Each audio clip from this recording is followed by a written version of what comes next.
Welcome to the Thoroughly Wrong Project with Lalo and Bob. We appreciate you spending some time with us today. Let's jump right into that weekly dose of things you can disagree with. Take it away, guys. All right. Good morning and welcome to the Thoroughly Wrong Project. Lalo and I haven't been together for a while because he turned 28 and he had to, what'd you do on your birthday, man? It was a Wednesday, so it wasn't like, you couldn't like go crazy or anything. But it was super chill. We just had like dinner and like I went to my parents' house. Are you sure you're not my age? You sure? I've never been one to like go all like hardcore and like party and stuff like that. So All right. it suits me. That's good then. That's good. You'll keep your brain cells a lot longer than I did. I did buy a car though. Oh, right. Probably like a week before my birthday. That's my birthday gift to me, I guess. Cool. What'd you get? I got a Mustang. I've always really loved Mustangs ever since I was like a little kid. Yeah. I remember when I was I think it was like the fourth grade. I would always get to school super early, like before they even like unlock the gates. So there was like a few kids just like standing outside the gates, you know? Yeah, you were one of those. Yeah, I was one of those kids. And this kid would always get dropped off like in a Mustang, like by his parents, you know? And that was like around 2004, 2005. And I remember that year they came out with like, if you look it up, it was like a new body style. Yeah. And it was like retro, like a retro modern style. Yeah, like the 60s. It looked closer to the 60s. Yeah. That was like the first year that they did that, or that they like brought it back. And ever since then, I was like in love with that car. All right. And I had a Mustang.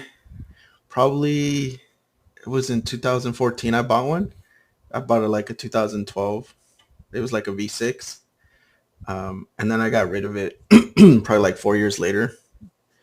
But I always told myself like I would go back, you know? So now you did.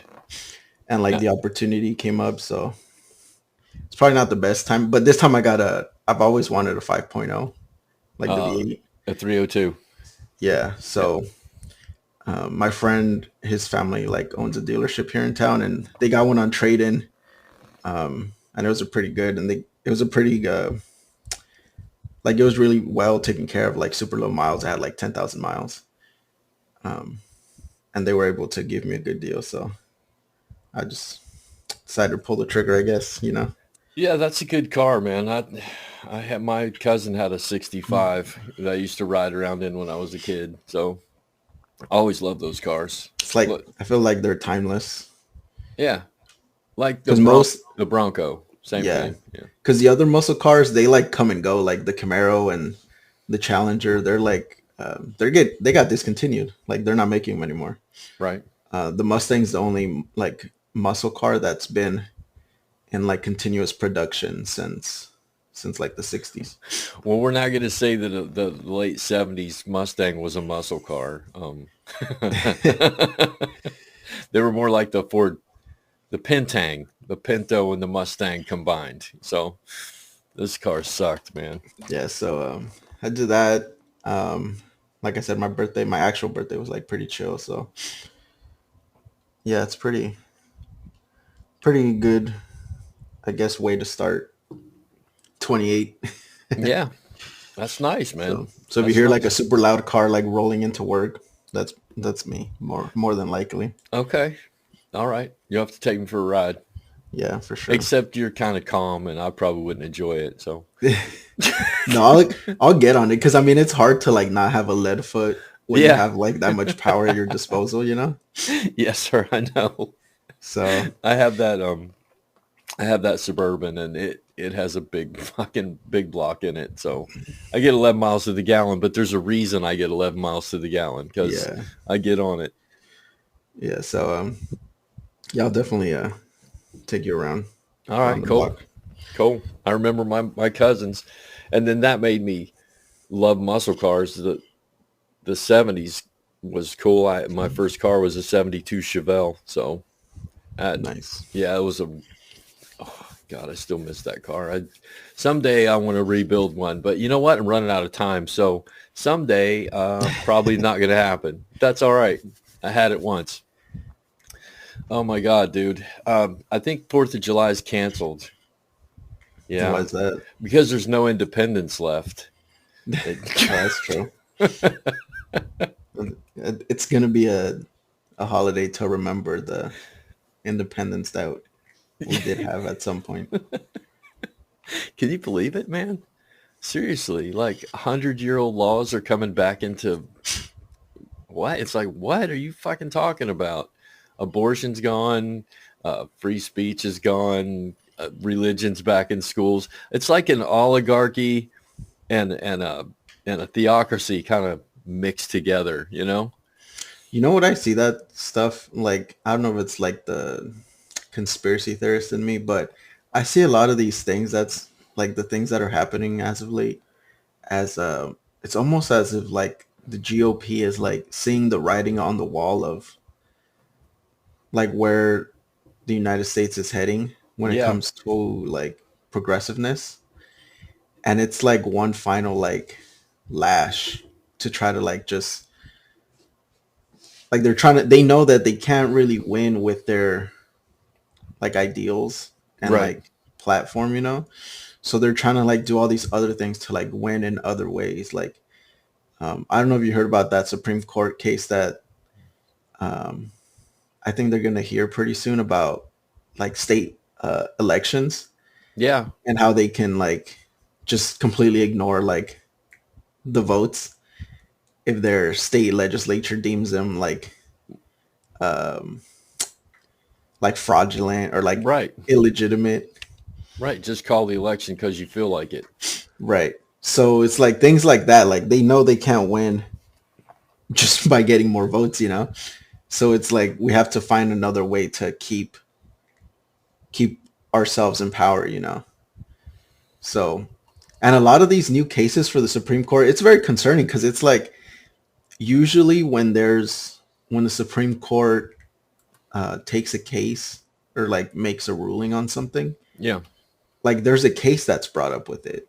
Like to overturn Roe v. Wade, like there was no new like abortion case that was brought up. It was just like a judicial review of like a super old case. And it's like, why did they just decide to like, hey, let's go back and look at this case again. You know? Yeah. It usually doesn't work that way. It's usually like if the same issue is brought up twice, it's usually because it's a different case that's dealing with the same issue, you know? Like Roe Yeah. v. Wade's been like when Roe v. Wade was decided, there was other cases brought up like afterwards that kind of um, like reinforced it, you know? Like they sided with Roe v. Wade and they cited Roe v. Wade as president. So it's like been backed by multiple cases. But then all of a sudden it's like, hey, let's just go back for, you know, the fun of it or whatever Yeah. and But change it up. the I'm glad you mentioned that because when you go through history since 1972 and all the court cases, there are several cases, including gay marriage, gay rights, a couple others that Roe v. Wade was cited. So these cases are based on on Roe case. Right. Now Like the right to privacy. Clarence Thomas wants to go back and say, let's look at gay rights. Let's look at all these cases that were based on that and strip those rights away. But the funny fucking thing is, Lalo, is that one of the cases that's in that list is marrying a white girl. Like interracial marriage. Interracial marriage is And tied that's the into that. same and And do you, that's the same issue. Like exactly. it's talking about the same like right to privacy, you know? Mhm. Do you think Clarence Thomas wants to get rid of interracial marriage? I mean, unless he hates his wife. Well, fuck, I hate her. So, but that's the thing. Once you tear down something that's been there for 50 years, I don't really foresee any of the senators or congressmen or politicians that wanted to overturn that. I don't think they foresaw the shitstorm that they caused of all the things that are happening now. It's being torn to pieces, and I don't know where all this shit's going to fall. We got 10-year-old girls in the news crossing state lines to get abortions because they got raped by their fathers. And what the fuck is going on here? We seem to be going backwards at an accelerated rate now. Yeah, one of the things I always tell people when, like I talk about abortion is, a lot of people try to play it like that they're almost like kind of neutral on the issue. Right. Like they'll say things like, I don't think abortion's like morally right, but in certain cases I would like be okay with it. And it's like, okay, well, what are you okay with? Mm. And it's like you said, like, oh, like rape and like incest. And I asked them, why are you okay with that, but not, any other situation? And they're like, they kind of try to justify it as like, oh, well, that's wrong, like being raped, and incest. And I always tell them like, well, it's still like a child, like the child didn't do anything. So why is that child's life less valuable than someone that, forgot to take their pill? Right. And you kind of like start to see their brain like start to twitch a little bit. It's like you value that child less than this child, which kind of tells me like you don't really care about the child. People tell you like, oh, well, you have to be responsible and you have to, deal with the consequences of your mistakes, whether you use protection or not. And it's like at that point, your argument isn't really, hey, I'm looking out for the best interests of the child. It's, hey, you did this mistake or this happened to you, and now I want you to suffer the consequences. Right. And by consequences, I mean, I want you to like bear this child and raise this child, even if you're not able to, and, financially, and, this child's going to suffer. Like this child's going to have a very, bad life, but that's what you get for doing what you did.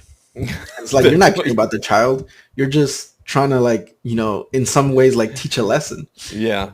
And you're using the kid as the punishment. You're not pro-choice. You're pro-birth. That's basically what it is. You're going to have it regardless of whether you want it or not.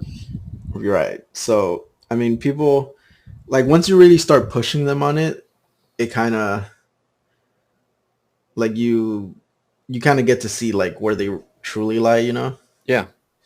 It's like if you really cared about a child's life, like you would have no exceptions in your belief, Yeah, and you would have a safety net for all the people that you just forced their birth. You would have social programs, but it seems like and Texas is the worst place ever for not wanting to put you on the dole, man. They don't want you on welfare. So by forcing all these people, which happen to be people of color, just coincidentally, let me just put that in there. Now you got a serious problem. I talked to those teachers last week. I haven't got it on because the fucking thing is one of the audio streams is screwed up. So we have to redo it. You get to be there anyway. But I mentioned to them, I was like, we have 600,000 abortions a year. If we cut out even 2/3 of those, we're going to pour 400,000 kids. In 5 years, there's going to be 400,000 more poor children who don't eat breakfast, that don't have clothes, that can't afford school, that their parents are working or split up. There's that whole socioeconomic disaster of being poor. And now you think about 10 years from now, there'll be 4 million kids, and 20 years from now, there'll be 8 million kids. You got a real fucking serious problem here because teachers are leaving at an alarming rate. Schools aren't being taken care of. It's just, no, I don't think anybody like Ted Cruz or whoever the fuck. I don't think they're smart enough to see every single angle. All they wanted was they hear some conservative Christian say babies are important, and that means he can get that vote just by saying, okay, there's more babies are important people than the not in my state. So what I've got to do is I've got to be babies are important, no matter what the fucking consequences. And I don't think any of those people stopped this to see that removing abortion wasn't just saving children's lives. It was putting into peril an entire economics. And I hate to boil it down like that, Lalo, babies versus economics, but in the end, it is. At this point, at a dying capitalism, and you're just going to keep heaping fucking poor people on it. It's not going to work, dude. Not going to work at all. And I mean, a big part of the argument has always been like religion based, Yeah. And I've told you before, like once you kind of introduce that religious like aspect to it, kind of just like check out. Because at that point, like, I don't care what your argument is. Right. Because even if I was to be of that religion, at that point, there's like no separation of like church and state. And at that point, you're like forcing your religious beliefs on other people. And It's like, what if there was laws in place that said, hey, you have to, like wear a hijab out in public if you're a woman. And it's like, you think many people would agree with that, I know, man.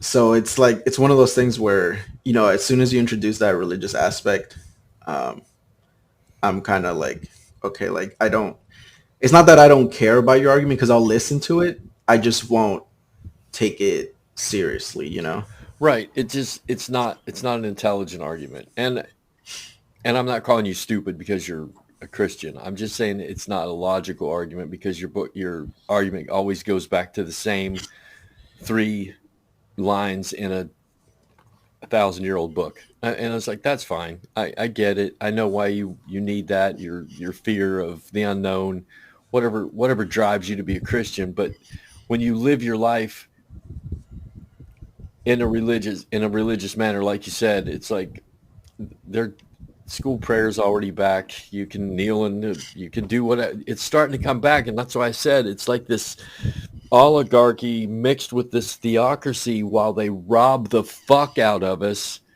and transfer all the wealth away from us into corporate hands. And we're left down here making these hollow arguments about Jesus said we shouldn't have abortion. And no, he didn't. No, he didn't. There was no abortion when Jesus was there. There was really no abortion when the Constitution was written, and they call that a constitutional argument. It's, it's more about, isn't it about, I don't know, what is abortion about, dude? Seriously. I think it's about like control. Because a lot of these, if you look at a lot of these laws, they're not based on much like science or like medical like basis, Yeah. Like I think in Texas, like the cutoff limit was like 6 weeks pregnant. 6 weeks. And it's like, if you know anything about a pregnant like person, you know that most people don't even know they're pregnant at 6 weeks, That's right. They think they're late on the period. Right. And a lot of people like they get regular periods like all the time. Like that's very common. That's one of the biggest reasons why people get on birth control. It helps regulate your period. So, for some people, being 6 weeks late, they might not think anything of it because it's normal to them. And then they come to find out like, oh no, I'm actually pregnant. But by that point, it's like too late. Now I have to go to Indiana. Right. So it's like one of those things where a lot of these like laws and legislation is very flawed. And I mean, it sounds kind of like one of those, I don't know. I feel like it's a cliche that some people like kind of get annoyed with, but I mean, it's true if you think about it. Like a lot of these laws are made by like old white dudes that really Yeah. like don't know shit about um like a woman's body, you know? Yeah, they never paid attention to their wife or their daughter, but they didn't have to at the same time because at that time when they were growing up, women's rights, women were kept quiet. So now we're dealing with these people that are in power that have never understood the female mind. And I feel kind of stupid right now, seriously sitting here talking about abortion and pregnancy and the dire consequences of it. No one can ever look at me and say, you're pregnant. And I can't imagine. Dude, I have, it's happened to me a bunch. I've had a pregnant wife, and it's this joyous occasion when you want it. I cannot imagine being, 18 years old and you're pregnant. You miss your period, you're pregnant, and you don't have a husband, you don't have a system to catch it, you don't have anything. It's just this terrifying thing. You're getting ready to change your fucking life. And I feel dumb, man, because I can't imagine what it's like to think, oh fuck, I'm saddled for the rest of my life here. I gotta stop this. But now I can't because some old fucking white guy said no. That's ridiculous, man. Yeah, and I mean, a lot of, they also say that these like new laws, they're not geared to uh, prevent abortion. If you really wanted less abortions, you wouldn't ban it. You would increase funding for like sex education Mm-hmm. and, make things like birth control part of, health insurance. Yeah. Like there's ways to curb like the number of abortions we have a year. Cause most of the people don't have abortions like for the fun of it, it's not something that like, people just do like for fun. Like people don't get pregnant on purpose just to have an abortion. Right. We're having an And abortion party tonight, bro. yeah, a lot of like politicians try to like paint that picture, and it just doesn't work that way. And if you look at the actual statistics, like since Roe v. Wade, like the number of abortions has come down, Yeah, it's steadily decreased. So when you have things like sex education and like readily available, things like birth control or like condoms, you're able to actually, teach people about, safe sex, which would in turn decrease the likelihood of pregnancies, because how many people in the South like are just told like, hey, don't have sex because you're not married or whatever, Right. That's their such a sex educate. What the fuck is wrong with me today? I think I'm having a stroke, man. No, sex education in the South is don't. Right. So it's like and if you think about it, like these are like teenagers, and Yeah. if you remember anything about being a teenager, it's like your brain doesn't like function like at all, No, it doesn't. especially with like all those hormones flowing through you. It's, people are gonna have sex. That's just a way of life. Yeah, when you're 15 years old, 16 years old, all the way up till your mid-20s, man, you just wake up with a boner. I mean, what the fuck you want to do? You can't help it. It's nature just driving you to have sex. And then you got the internet and television, and everybody is just, that's the one thing. I remember being a teenager, man. It was fucking cool. Right. So like if you have all these things, like it's like pregnancies are going to happen. Of course. But the way to, I guess deter that is through education. It's not through, hey, you can't do this. Cause then you'll be fucked for, 18, 20 years or the rest of your life. It's the rest of your life. Yeah. So I love my kids to death, and I worry about them all the time, and I think about them all the time. And it's just this lifelong thing. Once you become a parent, it's part of your life. You're a parent now. yeah. And I mean, I have my own views like on abortion. Like obviously I'm very pro choice. Right. But there's also like aspects or like situations where I think it's. But see, here's the thing. Like when I give my exemptions, it's like I don't think these things happen like all that much, if at all. It's like nobody's gonna decide to have an abortion like 40 weeks in just because, you know? Like people say that like, oh, so you're okay with having an abortion like at, right before birth, up until birth, and it's like, who does that? Yeah. Nobody does that. Most like late term Could you kill it on the way out? Yeah, like most late term abortions are like there's medical reasons for them, like they're either like stillborn or they're like putting the mom's life at risk. Right. So it's like even like those exemptions, like I highly doubt they happen like any significant amount of times. Don't forget the big one is women who use abortion as birth control. Don't forget that. Yeah, like one. That doesn't like, happen. Don't get me wrong. There might be like people out there that have had like multiple abortions, Right. But that doesn't mean it's like that doesn't mean you get to take them and use them as like a talking point for your argument. Right. You don't take the anomaly and claim it's the norm and we need to stop this. That's not how you do that. But that's what's been going on. And Lalo, here's the interesting thing that I read yesterday. I had to laugh about it. In half of the states that are trying to outlaw abortion right now, there is no law in the books for sex education. So they don't have any.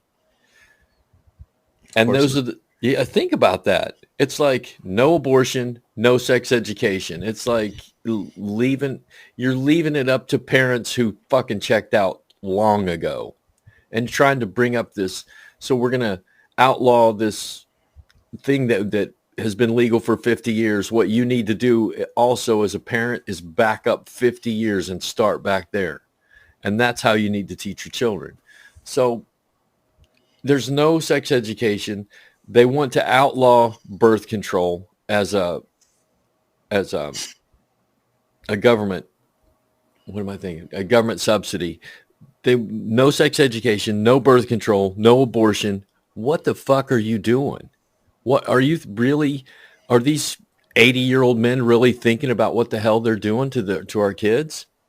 And I think it's a fucking travesty. It's something that I sit back and have to laugh because it's so fucking ridiculous what's happening right now. Yeah, because I mean, if you look at all those things, like you can't look at all these like factors, like banning abortion, and then like you said, there's nothing in place. Like there's no sex ed, there's no, like reduced or free childcare, stuff like that. Like at that point, you have to realize like it's not about the child or whatever, right. The baby. It's about to me, it's about control. Like they want to control women. And I think it's just one of those like deep rooted like sexism, like, we get to tell you what to do. I can't even imagine, dude. I can't imagine telling somebody, no, you can't have an abortion. It's not even in my scope of understanding of how you could do that. So I like what Newsom's doing, who's trying to make it constitutional, and Biden. I don't know, dude. I don't know about Biden. He's really become laughable in the last few months to me. But he's talking about doing away with the filibuster just this one time, so they can codify it. And what are we doing here? It's like we're so deeply divided, and like I said before, as they've divided us almost right down the fucking middle, they're sucking money out of both sides and taking it away from us and making us poorer and stupider and less powerful as this thing goes on. I don't see any other. I like what you said about the Republicans is like this last gasp, but dude, if this last gasp takes away all the rights from the last 50 years, what the fuck are we going to do? Seriously. I mean, I don't see this as like permanent damage, you know. I do think at some point, you know, Roe v. Wade like will be either it would be back or like it will be codified. But what I do think is that all these things are just like setting us back Yeah, like decades, you know. I know. So it's one of those things where you kind of like take, you know, 10 steps forward and 20 steps back. Like you'll get there eventually, like you'll get there again, but we're just going to have to like, people are going to like suffer until we get back to where we were.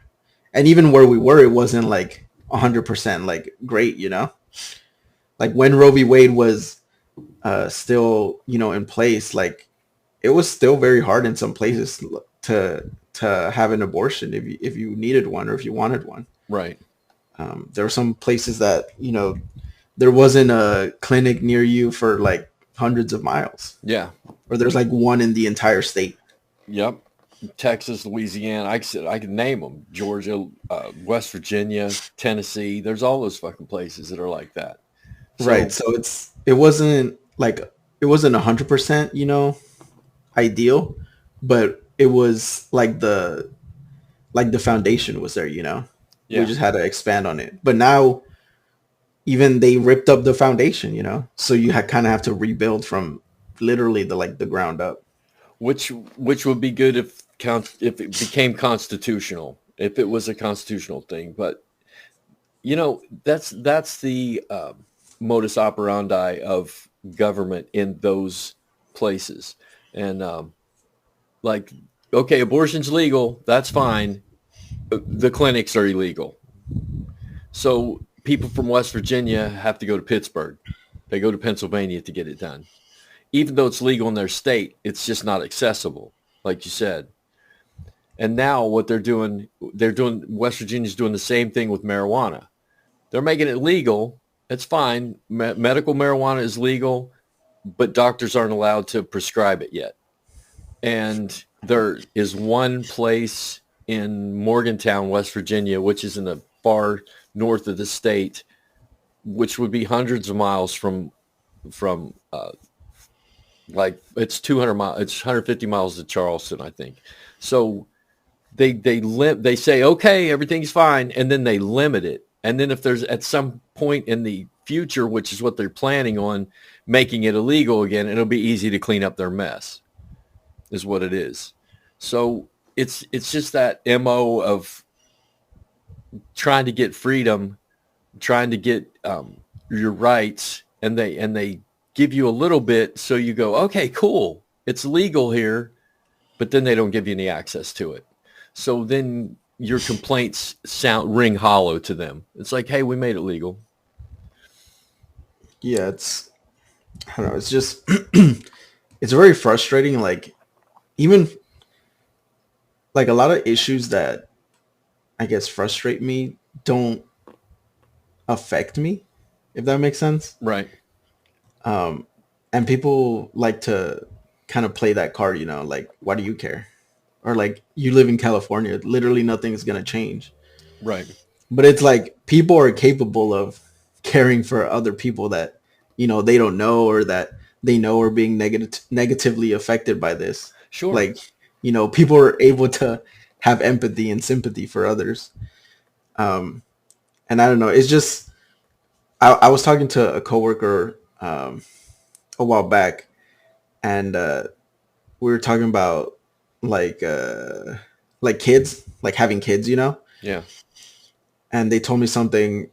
I asked like, oh, you know, what do you want, like a boy or like a girl? Mm-hmm. And they told me, like, they straight up told me, like, I don't think, like, they said I would not want to have a girl because of all the shit that girls have to deal with, like, in life. And yeah. I kind of like thought about that like afterwards, you know? And it's like, it's crazy, like, if you think about it, like all the shit that like women and like girls have to deal with, like, just to live their life, you right know? I have a 15-year-old one, so yeah, I get it. So it's like it's crazy like that we have to.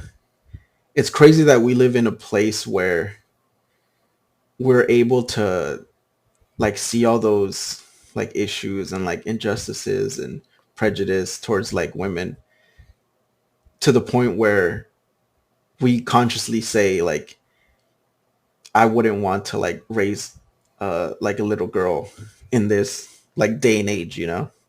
Yeah, that's sad. So yeah, it's very sad. Um so I mean, I don't know. To me it's just very, like I said, it's about control, it's about power, it's about uh money. You know, there's a lot of, and and you know, a lot of these laws, like they don't affect the people making the laws, you know. Like if a state senator like gets his uh like the person that he's having an affair with pregnant, Yeah, like they'll get an abortion. Like they don't care. Like their facade of like caring and, you know, being like good yeah. Christians, like it's so fake. They'll fly that Louisiana sweetie to California. They don't care. Seriously, they're like, well, we can't have this. You gotta get rid of that. But Yeah. abortion's illegal here. Well, that doesn't matter. That doesn't Yeah. matter. So, you know, it's like they say that this doesn't ban abortions. It just, But isn't or it that doesn't the thing? stop abortions. It just stops safe abortions. It stops poor people from getting abortions, most mainly. But isn't that the? It's like they pass tax laws that don't affect them. They pass incarceration laws that don't affect them. They pass abortion laws that don't affect them. These people are up there in their, they're protected, and then they're deciding what the rest of us need to do. So here, well, we're gonna do this little tax thing, and it's gonna put a burden on the middle class. Well, what's it gonna do to you, Senator? Absolutely nothing, because I'm protected, because I have these laws in place that you don't know about, that I take advantage of, or insider trading, or all the things that they do that don't, that I don't think they're so unplugged from us. And I don't know, dude, if it's they're unplugged or they just don't fucking care. It just becomes this thing of, I don't care about the constituents. McCarthy doesn't, he doesn't vote. He doesn't do anything except go after power. And then it's just fucking frustrating as hell when you look at the ballot and you go, okay, here's people who haven't been in. And if I vote these people in, they're going to get sucked into a machine that's going to take them apart, just like it took everybody else apart, right? Yeah. I, I don't know. It's frustrating, and I hate when the conversations that I have with people turn into this. But it's just this frustrating. Don't you fucking get it? Don't you see the big picture? It's abortion's the cog in there, and taxes are a cog in there, and Trump is a cog, and all these things that work together that are working against you.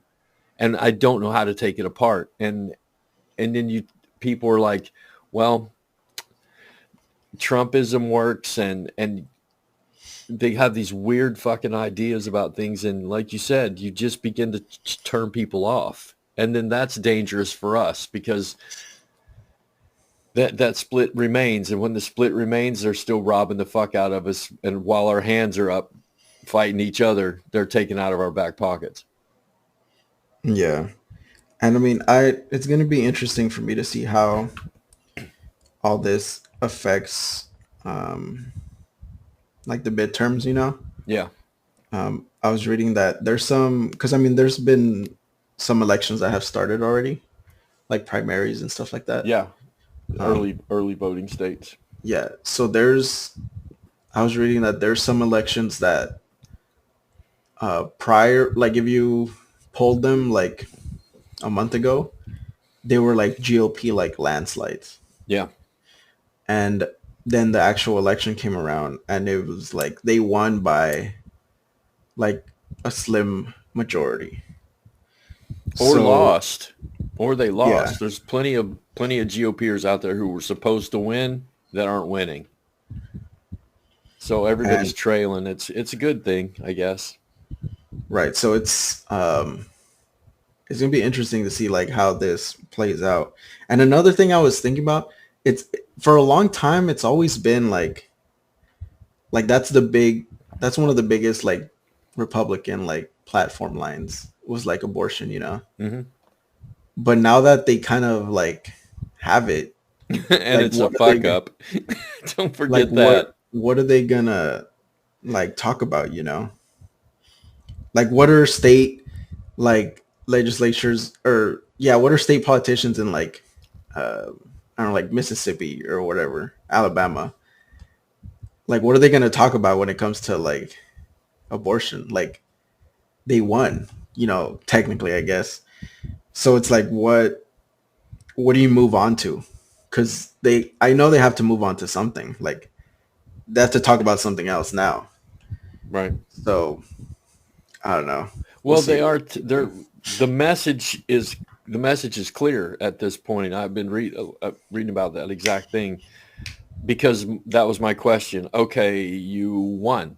Now, what's your platform going to do, and how's it going to change? And the way it changed is we have to continue to fight to protect the things that we have. That's basically what it's coming down to. So we're going to continue to give money to them to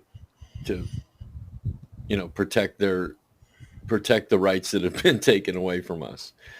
I don't see how can you not see that, Lalo? Seriously, how can you not see that dropping Roe is going to cause a landslide of dropping a lot of your rights here? And even if it doesn't, that's fucking major. That's huge. We're talking about millions and millions of fucking poor kids going to get not taken care of because your welfare is going to explode. Your schools are going to explode. And God damn it, dude. It's like, do you not see that? And the only thing they have is, well, Jesus said, Jesus said, that's what we have here. So we're protecting the rights of the unborn. Well, you're protecting the rights of the unborn, but you are putting a burden on the rights of the already born. And you've taken away freedoms from the already born. So you're just proliferating poverty is what you're doing. It's just, you're just spreading it out. And It's that's all it part of is. that. Yeah, that's part of that control aspect of it, you know. Yeah. If you keep a population like poor, You keep them struggling, they can't look up. yeah. Yeah. And So I read a conspiracy theory yesterday about how this is akin to slavery. And they were talking about how if you force people to have babies and force them to stay in poverty, you'll always have that workforce that you need to, you know, flip your burgers and sell your shirts and work in your factories and do all the things that you need in order to keep this capitalism rolling. And I laughed a little bit. I was like, that's stretching a little far. And then I thought about it. I was like, that's kind of true. It is kind of true. You can't keep factory workers if you don't keep them, the factory workers, you got to have them breeding, basically. yeah, so um I mean, we'll see where this goes. Like I said, I think we'll get back to like at some point down the line, you know, I don't know how far down. I think we'll all these like all this effort to kind of like set us back and like keep things how they were, how they are. Yeah. At the end of the day, I do think they're like futile because I do think at some point like we're just going to become a more progressive country and like society in general. Yeah. I think it's just a matter of like how far down the line, you know, like how many years is this going to take? You know, it's going to take 20 years, 30 years, 40 years. I imagine it's going to take at least another cycle of humanity, I guess. I don't know. Like I'm not another going to, generation, yeah, I'm like going to whole be an life old man. generation. I just hope that when I'm fucking old, there's a system in place to catch me because, you know, I do think there might be like a major shift maybe within the next, I'd say like 15, 20 years, just because I know during that time there's going to be a lot of like a lot of the baby boomers are going to die. Yeah, and a lot of poor people are going to be born. Right, but the baby boomers kind of tend to all be very like homogenous in their voting habits, I Right, guess. right. And I know that's a big like supporting, like that's a big base for the Republicans, you know. Yeah. So I think once they're gone, I'm curious to see as to what that means for like elections and stuff like that, you know. Yeah, that's the people that are my kids' age right now, the ones that are about 15 years behind you. And that they need to, I don't know what they need. I can't, are they gonna wake up? You know, and I guess it's the same thing my parents said about me. Is he gonna wake up? I mean, it's like, I guess Yeah. we all do, because we can't be, like you talked about at the beginning of the podcast, kids are asleep and you gotta fucking, hey, wake up. Well, you need to be taught what's going on. So I hope that they become as politically active and progressive as they sound, as they, they want these things to be good. They want life to be good for them. They don't understand how that has to happen through hard work and voting and all that stuff. But man, when Biden's generation is gone, I hope one of them fucking wakes up. You know what I mean? Yeah. We need a Martin Luther King amongst the forced born. So, I mean, because I see like a lot of younger kids now, and when I mean, they rarely do talk about like social issues, Right. but when they do, a lot of it is like they don't care, but not in a bad way. Like, you know, when you ask them about like things like LGBTQ rights, you know, or like abortion, it's like they're like, bro, I don't care. Like, do whatever you want. Like, they know, like, they have that awareness to be like that. Like, it doesn't affect me, you know. It doesn't Right. affect me who you marry or who you have sex with, or you know what you do with yourself. Like, why would I care? You know, Right. why should I care? But And then it's not they need to get organized to take the laws out of motion. right, but I do think that sentiment of like, yeah, dude, like do whatever you want doesn't affect me. I think at some point that does translate to like voting and you know Right. support. So I think that's I mean, I think that's a good, I guess, starting point. Because I do see that as more of the norm as opposed to like conservatism. You know, Yeah. like don't get me wrong. There's tons of like young, like conservative kids, you know, teens Yeah, there are. that love like fucking Ben Shapiro and shit like that. Like they think he's like a god when it comes to like debating and like gotcha moments, you know? Yeah. Like they'll watch his videos and shit on YouTube all the time. Like there's plenty of those like kids. Most of them tend to be like young boys, but um I also see that I think there's more people on the other side. Like there's more young kids like in that like I don't like it doesn't affect me, you know? Yeah. They there seems to be there's a split in them too, with the Joe Rogans and the Jordan Petersons versus, the other side. I don't even know the other side. Like you just mentioned a name, but it's when's the first time you voted? Uh I can't remember like I was the 18, age. man. I was 18. I remember it turned out, let's see, that would have been, yeah. I, I I voted in my first presidential election as soon as I could. It was instilled in me that voting is fucking very important through my family, and all staunch Democrats. Like I said before, my grandfather's just like, where's the punch the button for all Democrats? There you go. So I've been voting all my life. I went through one time period where I was very cynical, and I didn't, and I felt guilty about it.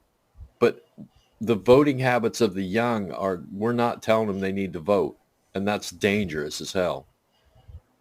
That's gonna let the young Republicans who were excited about Trump since they've been 17 years old, you know what I mean? Yeah. It's gonna keep that in place if we don't energize. I hate that fucking energize the youth, the progressive youth, especially when progressivism has become a dirty fucking word in our culture. Yeah. But I mean, I do think kids will like, because I mean, at the beginning, like, yeah, they're kids, like Yeah. they're mature and like they don't care. But I do think, uh, I think like a progressive society is becoming more of the norm, like in day to day life. Um, and You think? I think that, I mean, then again, we live in like California, so it's hard to say, Yeah. like other parts of the country, you know? Well, other parts of the world Yeah. because Well, I fall mean, my focus is always like on the United States first, right. because if you can't really fix our shit here, I don't expect us to fix shit anywhere else. Well, I'm not saying the United States needs to fix France or whoever's fallen into Yeah. this thing that's happening to us, but it's happening all over the world, and high gas prices are all over the world, and inflation is all over the world, and we are like, what? We only care about what happens in America, and then it comes down to, well, I only care about what happens in fucking Tennessee, and then I only care about what happens in Smith County, and I only give a fuck about what's happening in my house. To where you just wall yourself in, and you got to look at this, man. This is a global economy, and a global culture is happening, a global society. All these things that are happening to us that the older generation like myself is like very wary of, but kids, like, TikTok is a worldwide thing, and kids are talking to people all over the fucking place, and it's beginning to, this homogenous culture is beginning to take shape, and that's what I'm hoping for, to where we could look at, it's not the fucking United States. We're a terrible place when it comes to human rights. We incarcerate our people. We have the death penalty. We have poverty. We're taking away rights. This is not a beacon of hope anymore. We need to look outside of us and say, what's the worldwide implications here? Because this planet drifting through space is not carved up into America, Russia, China. That's not how this is working, folks. It's not how this is going to shake down. It's got to be, we have to collectively come together here. It's not us anymore. It's all of us. Don't you think? Yeah. But I would say I do see it. I mean, like I said, we I only see like what, like California and, my immediate environment, I guess. Yeah. But like you mentioned, kind of like, I think the internet is kind of a window into like the entire world, Yeah. And when it comes to like the United States specifically, I do see like that trend towards progressiveness.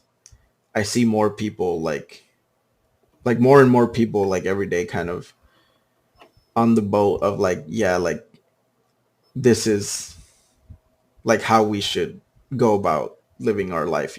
Right. So, I mean, I think we're heading in the right direction, like in general. But then when you kind of zoom in, obviously we're taking like huge steps back, Yeah. with like Roe v. Wade and stuff like that. So it's gonna take time. And I've always said that, I think change like this takes generations. Yeah, it does. Um, Well, it so took it took 2 generations for them to undo Roe versus Wade. yeah. So I mean, we'll see where it goes. But I do think at some point, people will. I think these next like few generations, like the freaking kids that are like 10 years old right now and like 5 years old, or like not even barely being born, those kids are gonna be the ones that are really making like strides. In So 10 years, it'll be the 4 million kids who were forced to be born. Is that what you're saying? yeah, they're gonna have all that like built up anger. Like Gen- you forced me to come live in this shitty ass world. it'll be Generation O for obligatory. So The obligatory generation. You have to be here, bro. so yeah, we'll see. And I mean, hopefully, I'm like around to kind of see a lot of that, progress. I guess. I hope so. I'd like to see it in the next 30 years, so I can check it out and leave this fucking mortal coil with some hope for you all. That would be great. Yeah, I think in 30 years, I'm pretty hopeful that in 30 years we will be a lot more progressive. Well, It's hard for me to see us like China. any more conservative than we are now in 30 years. Like to me that's impossible. Like I can't even imagine us being more conservative or the same amount of conservative that we are now. Yeah.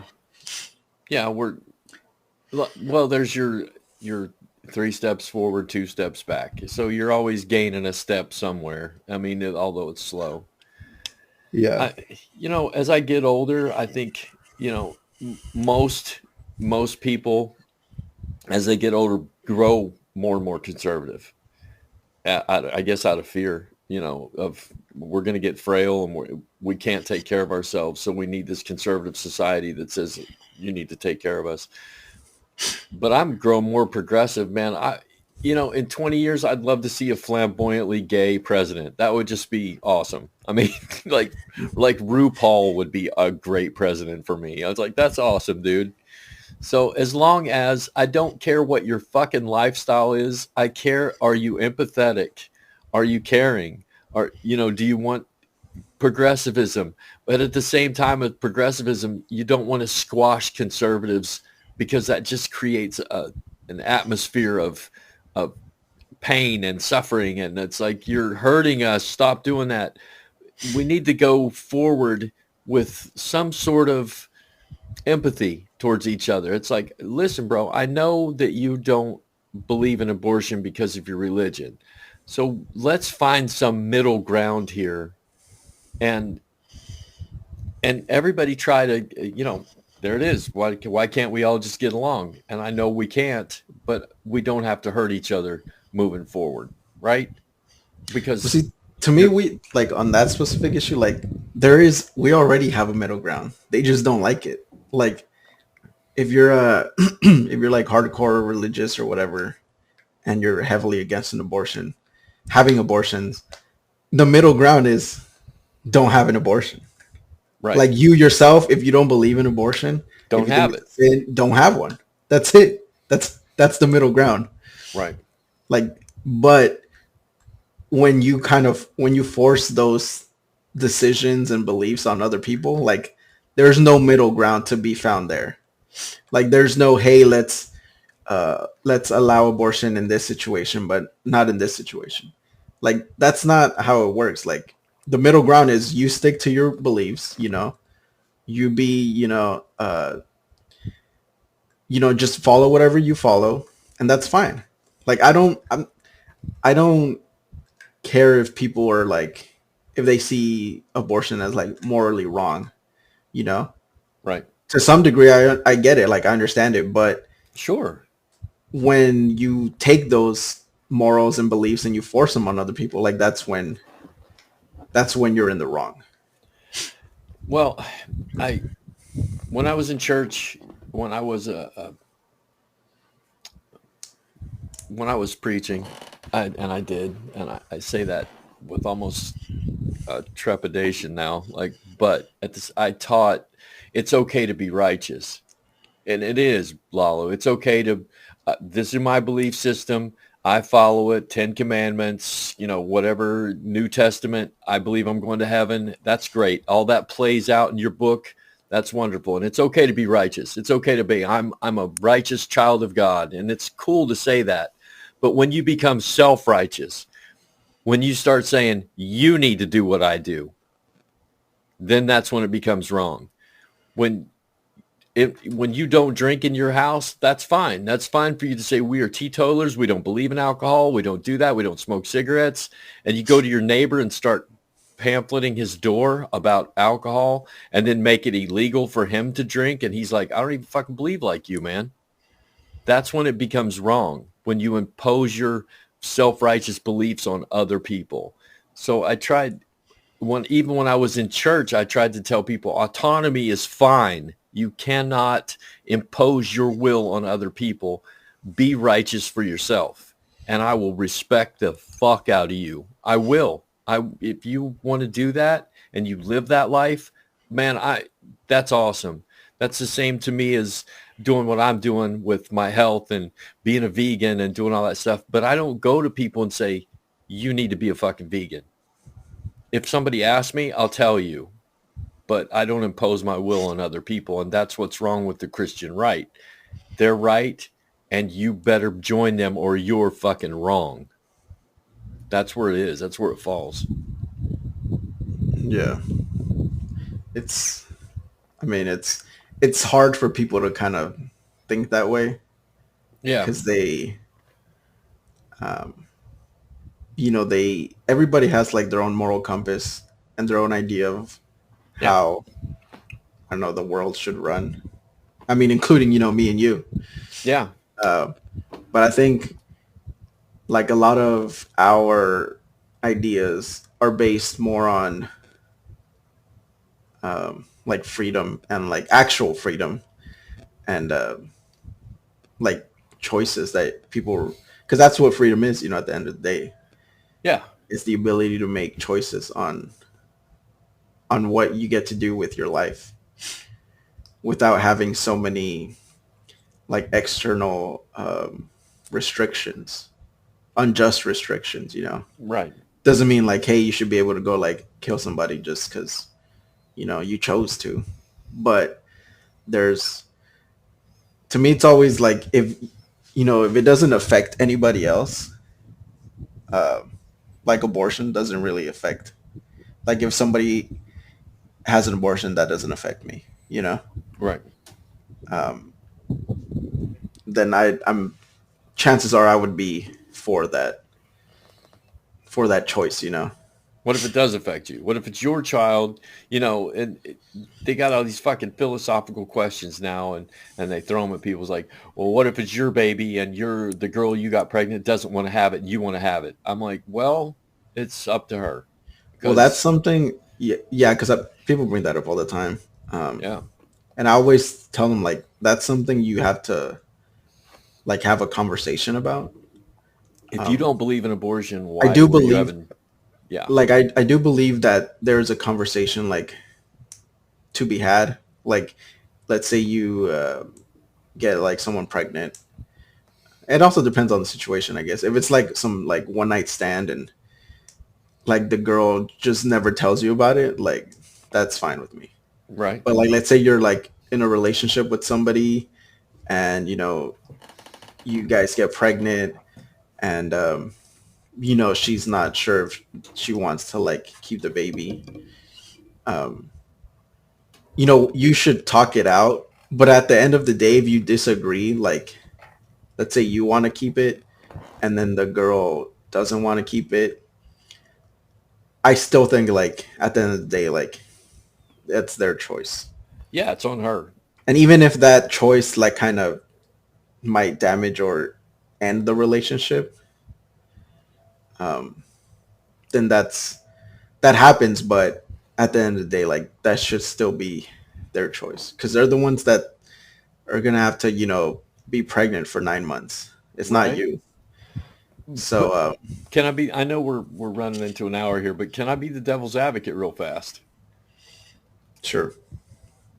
What if she wants to keep it and you don't want it? And That's now also that her choice. that does affect you in a major kind of way. That's a financial burden on you for 2 decades. Well, that's still their choice because the choice isn't. It's like I'm advocating for like the women's choice, the women's right to choose, you know. Right. So they kind of have like the power in this situation, like whether you want it and they don't, or whether they want it and you don't. That's like not really up to you, because again, they're the one that, like, this fetus is growing inside of them, not you. Are we going to have some sort of complicated, check off box here where we go to the clinic and she wants to keep it, but you don't want to keep it. And then at the end, he signs and says, it's not my responsibility. And she signs and says, it's not his responsibility. I can see that. Well, I mean, people do that now. Like you can surrender like parental rights. Right. But poor people can't, Lalo. That takes a lawyer. Well, the thing is, a lot of people, they don't like surrendering your parental rights. It's not a one party system. Like both parents have to consent to like the father giving up the rights, you know? Right. The dad can't just go like, hey, I don't want this kid, so I'm out. So if, let's say you don't want a baby and they decide to keep it, and then, they want to get like child support, like that's just something you're going to have to do. Well, wait a minute, man. Why can't I back up here as on the other side of the fence and say, well, even if you don't want it, that's just something you're going to have to do. Sorry, abortion's illegal. And then you're saying to the man, sorry, that it's illegal for you not to pay for it. We got a real fucking problem here. Well, to me, it comes back to like who has to like birth this child, you know? Right. Like whose body is, like whose bodily autonomy are we taking away? Well, whose economic autonomy are we taking away? But economic autonomy and bodily autonomy are two very different things. One of them is, hey, like this is your life you're talking about, like your actual physical, right, like life, you know. And the other one is, your money, I guess. And to me, I just see them as very different, like planes, you know. To me, they're not really equal when it comes to, I guess, the severity of it. I'm not saying they're equal. I'm just saying you're saddling people with a responsibility that they didn't want. That, and this happens all the time. It does. And you're saying, there is an out here where you can be like, oh, okay, she says I can surrender my rights. That takes the law and lawyers and money. And when you're talking about poor people down in the fucking hood, they don't even understand how to go get a fucking lawyer, dude. So then it just becomes this thing of this guy who didn't want it, doesn't pay his child support, gets hounded, gets arrested, everything's taken away from him, and he loses all of his rights and his bodily rights because he didn't want a baby that she wanted, and she wanted you to pay for it. So what would your solution be? Make it easier. Just make it easier on everybody. Have it. I don't know, dude. Seriously, I don't know. This is when you get down to, okay, it's illegal to have abortion, then the fucking arguments start on both sides. But at the same time, when you make abortion legal, the arguments start on both sides, because then on the other side, the guy's like, I want you to keep it. And she's like, fuck you, I'm not going to keep it. So then it's a moral, ethical issue. It's a financial issue. It's a freedom of bodily choice issue. All these things are tied in together, and we've made it this huge problem by, I don't know. How do you fix it? Do you say at the end, the guy can just say, everybody can say when it comes down to the birth certificate, I want to be on it or I don't? I would say no, because what's more, in your mind what's more likely to happen. In one situation, where the mom doesn't want the child, they terminate the pregnancy, right? Right. And in the other situation, the mom does want the child and the dad doesn't, so they don't want to be part of like they don't want any responsibility, right? Right. So which one is more? Which one do you think will happen more? That the mom will have a bunch of pregnancies and just keep terminating them, or that the dad will just keep having kids with different women and then just keep abandoning them? Yeah, the dad's going to do that. That's almost human nature. So at what point? Because like if you say, that's not fair that, the dad should be forced to take on this financial responsibility. Like at what point is it fair? After like the third kid that they've, abandoned, or like after the second kid, after the fourth? I know. Because you can't really turn around and say the same thing with the mom. Like when it's too many abortions, too much, like after the third abortion, because that doesn't really happen. Like women don't have, 5 abortions. I'm sure there are, people out there that have had multiple abortions, but that's not the norm, And abortion's very like, one, it's a very hard decision. And 2, it's a very like traumatic experience. Yeah. I know several people. So it's not something that people like we mentioned, like that they do for fun. So it's not like this weekend, I was going to go get an abortion. Right. So it's not. Oh, can I go? So that's where, to me, like, there's very like stark differences, in those two situations. Yes. I totally understand how how are we going to protect the individuals?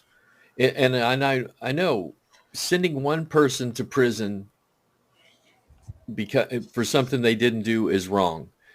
Saddling one human being with an 18-year financial responsibility that will ultimately make him not live a good life is wrong.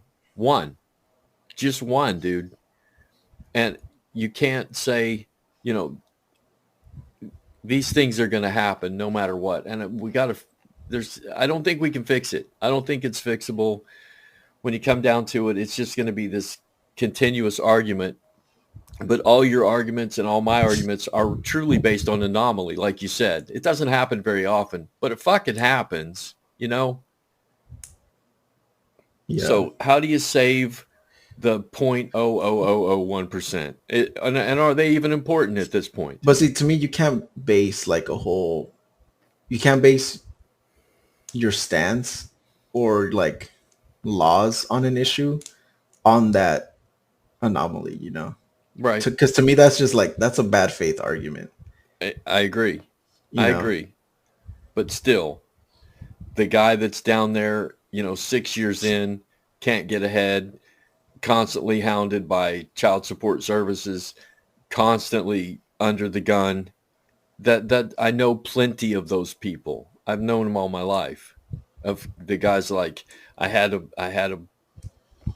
baby with this woman, and then we broke up, and I'm fucking responsible. So while she's living a decent life, and a lot of times where she goes and gets married again, she has her money, her husband's money, and her ex-husband's money. That's not right. Well, I thought you couldn't get child support once you remarry. No, you get child support no matter what, dude. That's alimony. Alimony ends when you get married. Child support ends. I mean, at the end of the day, it is your child, so. Right, a child you didn't want.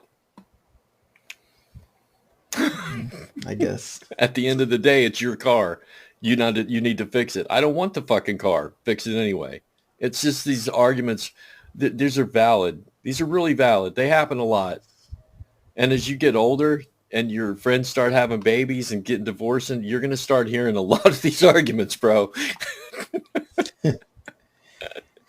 So let's fix it. But how, right? Yeah. Yeah. All right, dude.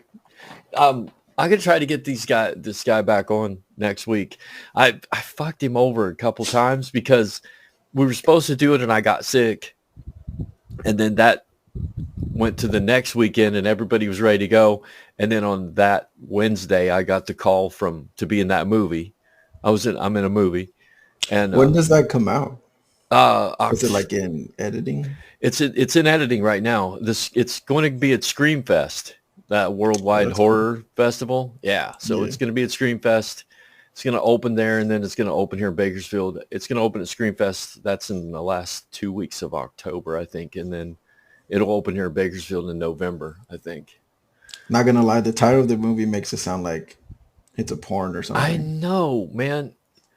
And here's what I said. Coworker, she said, "You're in a movie." I was like, "Yeah." And she goes, "What's the name of it?" And I said, "Naked Zombie Girl." And she goes, "Is it a porn?" And I'm like, "No, it's not a fucking porn." And she's like, "Well, it sounds like a porn." I said, "Well, how about this? Have you heard of the Naked Gun movies? Naked Gun 2, 2.5, 3, 33 1/3. And she's like, "Yeah." I said, "Is it a porn?" No. It's like, "Have you heard of the Naked and the Dead?" Well, yeah. Is that a porn? No. Okay. It doesn't have to be a porn because it has fucking naked in the title. Jesus. Well, it's not just naked; it's the naked girl part. It is a naked girl. I'll give you that. How many movies have the title "naked and girl" in it and aren't porns? How about that? Your movie is the anomaly. Well, then that came up and I had to screw him over again. So he didn't come on for 3 weeks and then the audio's fucked up. So well, welcome to amateur podcasting, bro. Yeah. I don't have a production studio here. I got a microphone, a headset, and a laptop. That's what we do. So I'd like to have him back on. I'd like you to be there. Yeah, definitely. He's pretty fucking funny. I mean, he's a stand-up comedian, and he's got a big comedy thing coming up. I'll discuss it next week. I'll get the information because he needs to come on and talk about it. And then I got some other things coming up too that we could do on here, man. So this is going to get more and more interesting. You still in? You're 28 now. I know you're getting old. And you're going to start to put away podcasting and childish things. I mean, I just bought a muscle car, so I don't think we're there yet. Hell yeah, dude. That was my midlife crisis purchase. What, you're only living to 56? Jesus Christ, man. Is it an early midlife crisis? Mm-hmm. Well, I mean, I think like that. I don't know about you, but a lot of people in their 20s, when they're like getting to 30, I think for a lot of people, 30 is like a big deal. It is. And 40 is a big deal for women. And 50 is a big deal for men. And you know what? 60 looks I think 60 is the same for everybody. fucking terrifying, dude. It's like, wait a minute. Whoa. Wait a minute. So what I'm doing what you did. I'm waiting till around Christmas when things get really bad and I'm going to buy a motorcycle. So that's my midlife crisis. I'm looking for one right now. My wife keeps telling me, she's like, just fucking pull the trigger. Just do it. I'm like, I don't know, man. I don't want to die yet. Welcome to Bakersfield, man, where people don't pay attention to bicyclists or motorcycles. Be like so here comes my midlife crisis. I'll see you in January, man. I'll race you. All right, dude. Thanks. I appreciate you, man. No problem. Thank you. And we haven't done this in a while, and we're gonna say this has been Bob. And Lalo. Fucking A. And this has been the Thoroughly Wrong Project. And this has been a very, very volatile one because we talked about Mustangs and abortions. So think about it. If you need to argue with us, do what? That's the American way. Fuck yeah. Mustangs and abortions. I just came up with the title of this podcast. And we could have been thoroughly wrong. So if you think we are, get in touch with us. Come on. We love to argue. I'll see you next week, dude. Later, man. Later. You have now experienced the Thoroughly Wrong Project with your podcast hosts, Lalo and Bob. We can now be found on Pandora Radio, Apple Podcasts, Podium Podcast, or by searching The Thoroughly Wrong Project to locate our YouTube channel. You can contact us directly by email at thoroughly-wrong@gmail.com, or just leave a comment on any of our platforms.